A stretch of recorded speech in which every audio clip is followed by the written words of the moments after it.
Billy, you've worked with Little Richard, the Beatles and Ray Charles. What's it like to work with such a crazy organisation? It's wild, man. It's a lot of fun. Yeah, it's great. I've got a song, I ain't got no melody. Ladies and gentlemen, if you will, Mr. Billy Preston. Billy Preston. Would you welcome, please, Billy Preston. He was so great. He never put his hands in the wrong place. Billy could play all night on that organ. Being raised in the church, people said that, well, you shouldn't play popular music. But I felt that God didn't give me the talent and not to be able to use it. Billy worked with Aretha Franklin, the Rolling Stones, the Beatles, all the greats. You're in the group. It's great. Yeah, I like assist Beatles. The Beatles put him in another stratosphere. Nothing from nothing, leave nothing. Billy was having the hits. And the more that they clapped, the more Billy wanted to play. Nothing from nothing, leave. It seemed like he was trying to channel sacred prayer music. The music just flowed out of him. When he was playing, he was in a state of bliss. And I think that bliss covered up whatever was happening when he wasn't playing.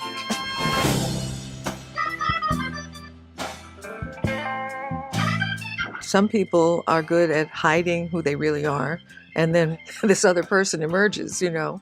Do I smell booze on that breath, Billy? Something just snapped.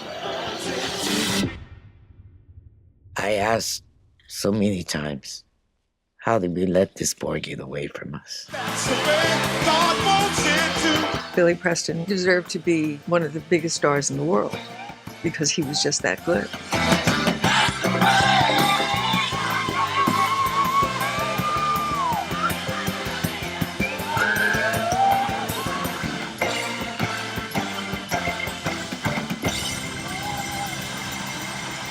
I feel like everything that's happened for me in my life has been the way God has planned it.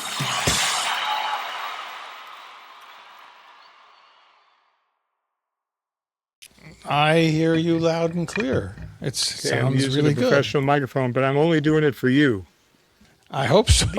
Audio, audio is maybe more important than the video, Very important. Hi, I'm Chuck Braverman, and this is Westdoc. And we do have a very special episode today with maybe the most prominent television director around. And I don't want to limit him to television, but this man has directed over 200 episodes of episodic television. So it'd be hard for you to watch any TV and not see a whole bunch of episodes that Paris Barclay has directed. And it is my honor and privilege to have Paris, who is the former president of the Directors Guild of America, on as a guest of Westdoc.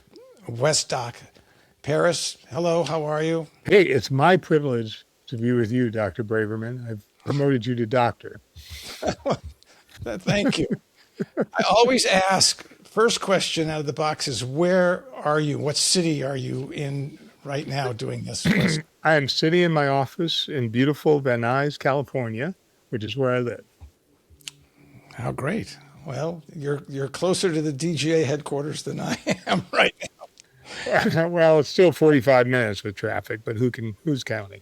And, it's always a pleasure to go to the Directors Guild. And I don't go there that much anymore, but when I do go is the Saturday awards breakfast morning. And when you were there, president giving speeches, but that Saturday morning when they show the feature films, to me is the best day, because even though I think everybody had seen all 5 of the nominated films, when the directors are there and they put up their clips, and not the trailer, but they pick a 3 or 4 or 5 minute clip. The director chooses the clips they want to show. And you're in the Directors Guild Theater, this huge screen and a great sound system. Yeah, I love it when they come down the aisle. It's just like, and then the 5 directors come down the aisle with Jeremy Kagan, who's the host, and it's like everyone stands and claps for them, and they're all embarrassed. It's just so great. 5 nominees for outstanding report of the feature film.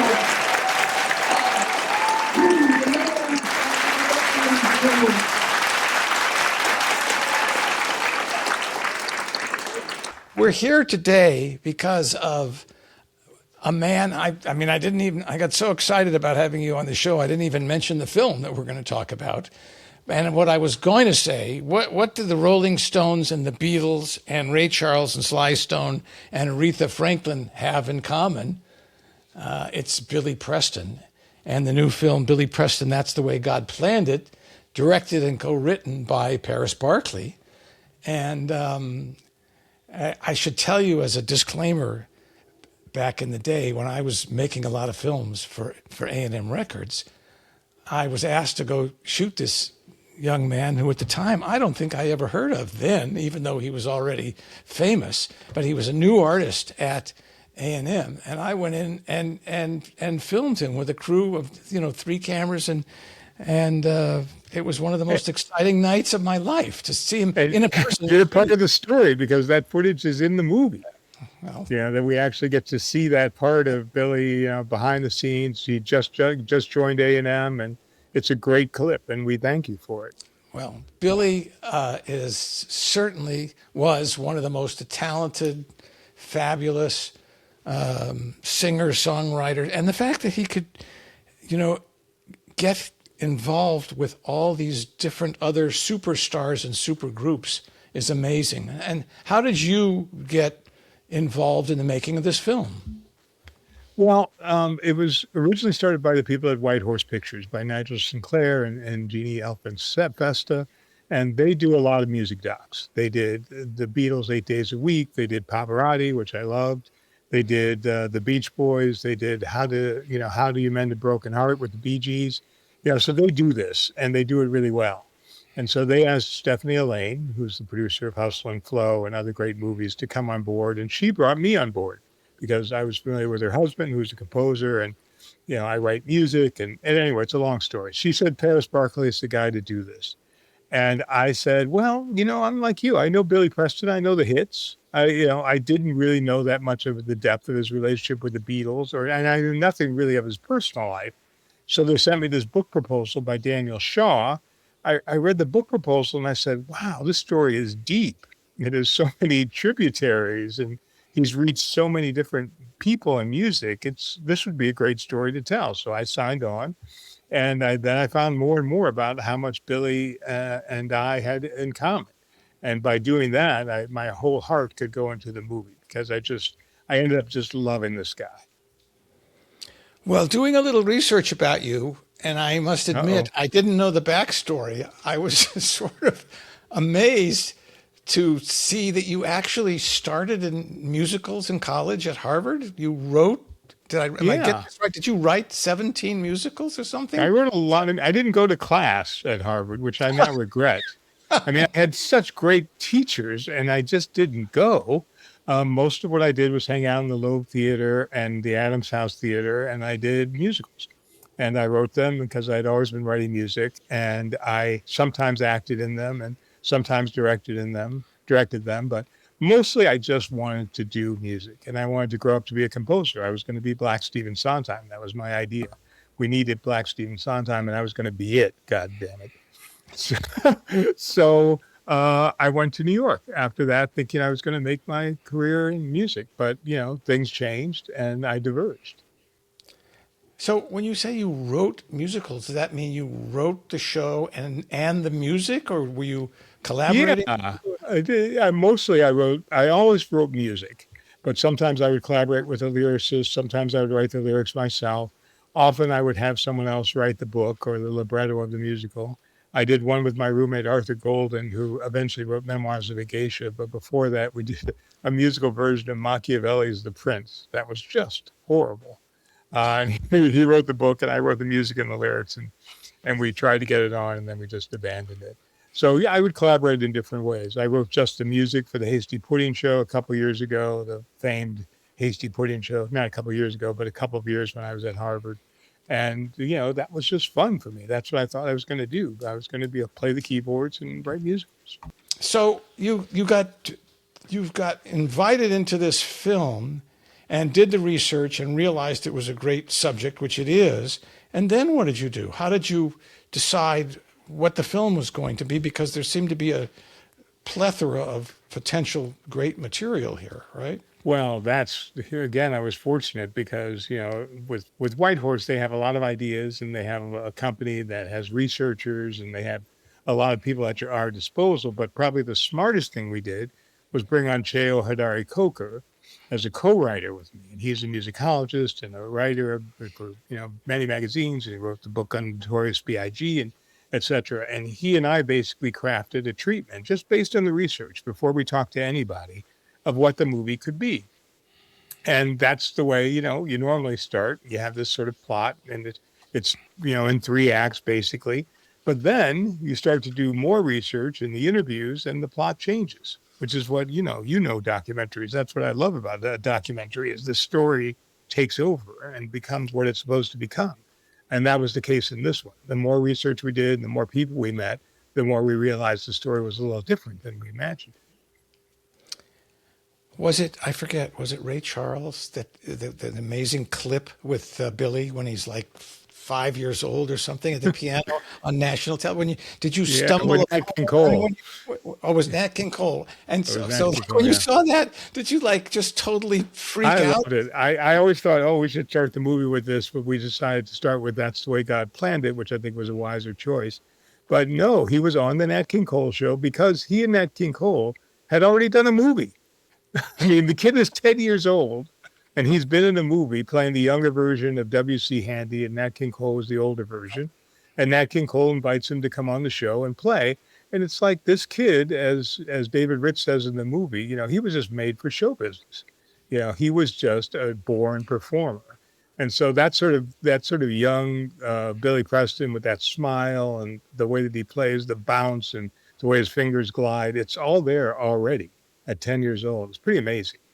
How do you figure out how somebody like Billy Preston appears at 5, 6, 7, 10 years old and has all this talent?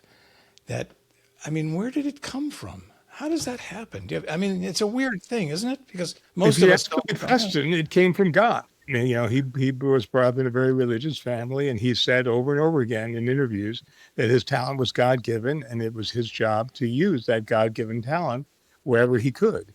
And I can't really argue with that because I don't know what God's all about. But Billy believed very strongly that this is the way God planned it. God planned for me to be this kind of a sort of artist that could do anything. And he went on to, just touch so many different artists that I guess that's the way God planned it, to coin the title of the movie. And Bramorama is now distributing the film theatrically? I think they're based in the UK, and they're doing a great job. We're in 40 different cities. At the New York Film Forum, where we started for just a few days, we're now into our 3rd week. We're selling out there. So people are really coming to the theater to see it. And it's great to see in the theater, because the audience response is enormous. They clap after Patti LaBelle and Joe Cocker sing "You Are So Beautiful." They're just enthralled by Billy's performances. It's a great experience to do. I'm going to Philadelphia, I guess tomorrow, to show the film in Philadelphia, and I'm looking forward to that as well. What do you think about the state of the documentary feature film these days? Do you have a handle on what's going on in that world? It's not good. With consolidation and with cost cutting, all the documentary filmmakers I talk to have found that it's very difficult to get the funding to get your documentary made and to get it picked up by a streamer, which is sort of the great white hope nowadays. It's tough, and they're just doing less documentaries because they're doing less of everything, and it's a struggle. But people still tell great stories. There's still great documentaries out there. And a lot of great music documentaries are being made. It seems like music documentaries are growing a little bit, or at least I'm more attentive to them. But they seem to be like one area where there's just a plethora. Well, if you go on the assumption for the moment, if you want to make a new documentary and you're not going to get picked up by Netflix or Amazon, and the reason I'm asking this is because a large percentage of the viewers of this series are filmmakers. What are the economics of making a film like yours? Can you talk a little bit about the budget and does it make sense? I mean, did you think you were going to get picked up when you started? Probably what 2 or 3 or 4 years ago or whatever, that it was going to be end up on Netflix and you. Yeah, we think it's a great story, but we really are super pleased that Abramarama brought it to theaters, and we're going to stay in theaters for a while. So for me, that's just a great plus. I didn't really dream of it going immediately into your home because I'm sort of keen on the theatrical experience and people coming out, and Lemley and other companies have been super supportive of us.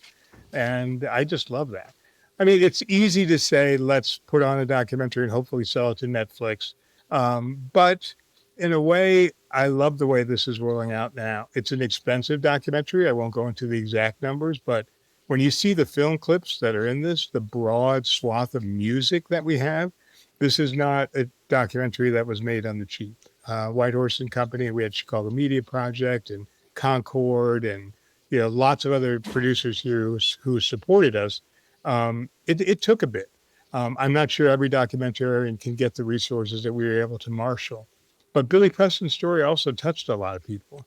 So we were able to tell that story and say that this is the story we're going to tell. It's going to be the great music, plus it's going to be this really heart-wrenching story. And that helped us. So if you're starting as a documentary, I say good luck, but I say the best thing is to keep your costs as low as possible. Don't do what we did unless you really have a lot of really big support. Because if we had made this independently, this film would never be alive. It's because of White Horse and because of Abramarama that we're out to people now. And is it a fair question to ask, is White Horse and going to get their money back, whatever they put in it, and the others? Oh, I think they will. Absolutely.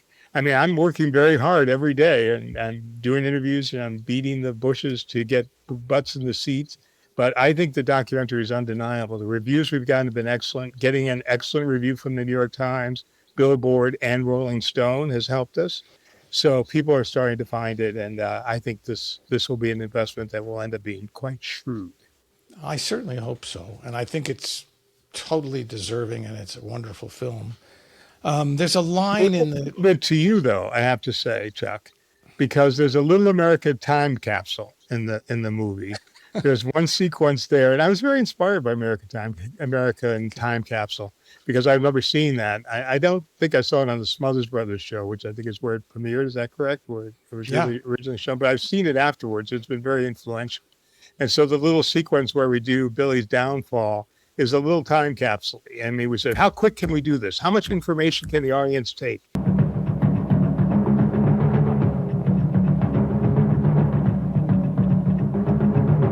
And you showed us that the audience can absorb a lot, and so we pushed the envelope there. So I have to give you a little bit of props there as the first person to do that super fast cutting and building in that way. Well, thank you. Do you want my address so you can send the residuals? Well, it's an inspiration, not a ripoff. Speaking of residuals, you've done... when I read that, I was sort of amazed that anybody could have directed 200 episodic shows. To me, being an episodic director is actually one of the toughest jobs I think there is, because the episodic director, and people don't realize this, is the transient director usually. I mean, sometimes you're really involved in the show, but they don't realize that when they're watching an episodic show that everybody in the cast and crew, the regulars, are there every day, 8 days a week, and the director shows up a week beforehand, meets the producer who says, we really want you to do your vision as long as you stay on the railroad track that we've already laid down. Paid within the numbers is sort of the goal. Well, I love it. And I'm sort of like Billy Preston, not to bring it back to Billy, in that I love the collaboration. I love being a part of the group. I don't really crave the spotlight. And I don't think Billy did either, just coming back to Billy. I think when he got it, it's not the place where he wanted to live. So this is the perfect job for me because I go from family to family and I try to leave it a little better than I came to it. I mean, one of my secrets, if you have a lot of filmmakers on here and people who love, Chuck Braveran's episodes of yore, they will know that you have to get to know the world really fast. And so I accelerate that by watching every episode of any show that I'm going to do. I meet with the cast individually before I start shooting. So I've had some sense of who they are and what they like and what they don't like and how it's best to direct them. So by the time I get there on day one, they kind of know me. They kind of have a sense of who I am and what I'm going to do. And that's really helpful. And then I try to just elevate it. I try to make it, whether it's Glee or Sons of Anarchy or this new show I just did called The Land from Dan Fogelman. It's all about trying to lift everyone up and make everyone more comfortable. And that's my Billy side. But Billy plays Don't Let Me Down. It's a new song, even though it's the Beatles. And I try to make it kind of a new song, even though it's really the same composers, creators at the helm. And when you watch TV today, is there a show or shows that you say, gee, I wish I could direct that show? Yeah, I see that all the time, and I don't always get the opportunity to. I mean, I love The Diplomat. I would do that show in a heartbeat. I just think it's a really smart, incredibly creative show. What other shows do I crave? I mean, I don't watch a lot of dramatic television because I get so super critical of it all, but I do watch Survivor, the show that killed television. I've seen every single episode in 25 seasons, including the current 50th season. And people say, well, why do you love Survivor? You're an episodic, guy. And I just love that it's non-scripted, scripted. I love the way that they sort of bounce between, the things that people may see and the things people don't see in editorial and how basically it manipulates the audience. I'm very interested in that. So I do watch reality television, I guess. I'm guilty of that. Don't you think that's a weird title for the kind of television it is? Shouldn't it be called non-reality television? Yes, I think that would be better. And I'm going to recommend that to the DJ Awards Committee, that they change the title of the award to non-reality, just to sort of reflect what's really going on. There's a line in the press notes about how Billy was relationship to his brilliance and personal pain that you related to in a similar way, it says. Do you want to talk about that at all? Yeah, I mean, there's just the superficial stuff that may be similar to Billy Preston. And I started playing the organ with the Magnus chord organ and then eventually played the organ in church. And, I had that experience, although my church was Catholic and not nearly as rowdy as Billy's Baptist upbringing. But I had that going on. But I also had some sexual experiences when I was young, like Billy, that were very life-changing. And then on top of that, my oldest brother died when I was at Harvard. I think my sophomore year at Harvard, he was killed in an automobile accident around the same time that Billy Preston's older brother died. And I kind of know what that trauma was like, and that trauma for family. That was very traumatic for my father and our whole family. And it ended up just sort of splitting the whole atom there. And so a lot of that I related to. And then I go to New York after, my musical theater success at Harvard. And I think I'm going to bring myself to Broadway. I don't, although I meet Stephen Sondheim and Charles Strauss, and they're very kind to me. I'm not becoming Black Stephen Sondheim. And so I start drinking and using drugs. And so now I have another parallel, which is his alcoholism, which really took over my entire 80s. So now I'm an alcoholic, former church boy, who's had untoward sexual experiences, who is a musician, and then I meet Billy Preston, and he's each of those things to the nth degree. He's each of those things in mastery, including the alcoholism. But what's cool about the movie is Billy Preston's born 10 years before me. And in the 10 years that span our lives, things kind of changed. And there's sort of a new environment that made it easier for me to find recovery and find support and to embrace therapy. Billy was not a therapy person, as some of the people talk about in the film. He was not someone to talk about his feelings and to get them out. And even John Baptiste, going back to that interview you did with him, he talks about how therapy was so important to get all those demons and all the garbage in his head out. That wasn't what Billy Preston would do. And that wasn't what he was taught to do. And so because of that 10-year gap, I got to recover. So now I haven't had a drink in 37 years now. And I don't know if Billy, had a week where he was sober. And although he tried as hard as he could towards the end of his life, it didn't take. And people talk about in the film how they tried to help him as best they could. And so it became sort of poignant to me. And I kept going back to, wow, if he'd just been born 10 years later, we'd have all those great albums. I mean, he could have been Stevie Wonder. You know, he could have done so much with so many more people had he survived. But, you know, I can't rewrite history, certainly not music history, but his impact would have been profound. Do you think it was common knowledge in the music business at the time that Billy was gay?